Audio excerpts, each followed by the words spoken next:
డ్రైవర్ని అమ్మనా బూతులు తిట్టిన టీడీపీ పార్టీకి చెందిన రాజకీయ నాయకుడు. మన కార్ డ్రైవర్ని టీడీపీ పార్టీకి చెందిన రాజకీయ నాయకుడు. అతని కార్కి ఏదో అడ్డం ఉందనో లేకుంటే అతనికి అడ్డం ఉందనో వచ్చి ఆ కారు దగ్గరకు వచ్చి ఏ విధంగా మాట్లాడుతున్నాడంటే ఒక రాజకీయ నాయకుడు మాట్లాడే మాటలు కాదది. ఆ డ్రైవర్ ఒక తల్లిని దూషిస్తున్నాడు. ఏదో పెద్ద పెద్ద మాటలు మాట్లాడుతున్నాడు. అంటే డ్రైవర్లు అంటే ఈ రాజకీయ నాయకులకు లెక్కలేని తనమా? అంటే డ్రైవర్లు అంటే మీకు అంత చిన్న చూపా? అందుకేనా ప్రజలు డ్రైవర్లు మీకు ఓట్లేసి గెలిపించింది? మీతో మాటలు పడడానికే?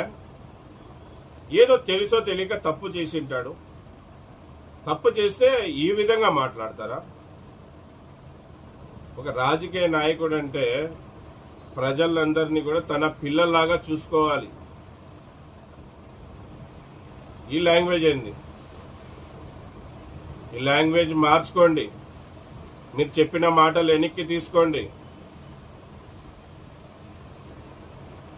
ఏ పార్టీకి చెందిన రాజకీయ నాయకులైనా డ్రైవర్లని ఈ విధంగా మాట్లాడితే ఊకే వదలం.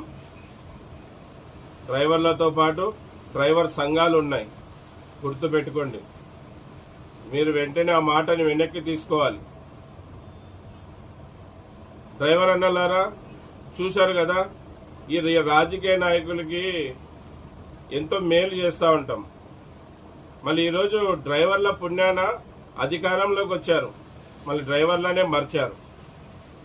మన తోటి డ్రైవర్ని చూడండి ఏ విధంగా దూషిస్తున్నారో.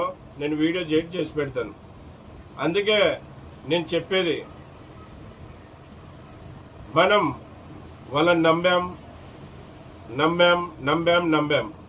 ఎన్నోసార్లు నమ్మి మోసపోయాం.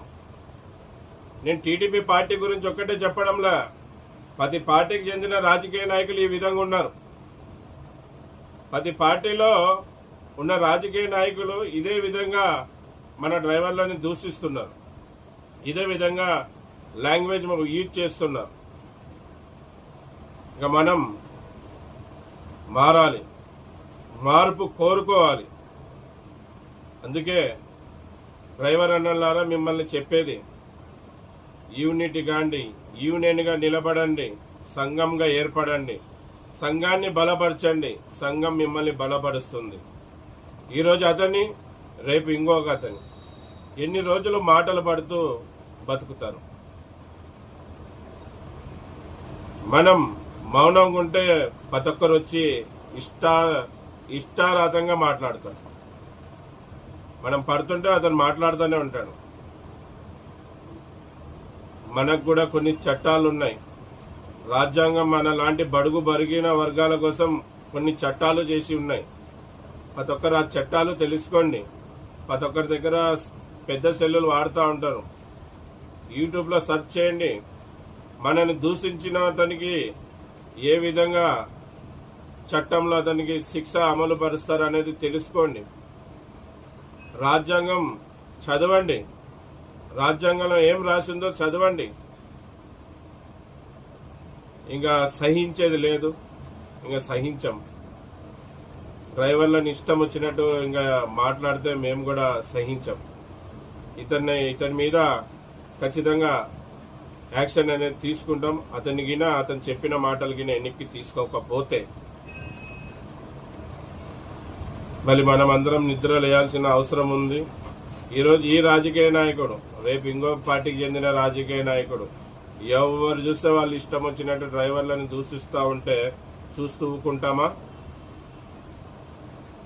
తిరిగి ప్రశ్నించాలి. ప్రశ్నించే హక్కు మనకుంది.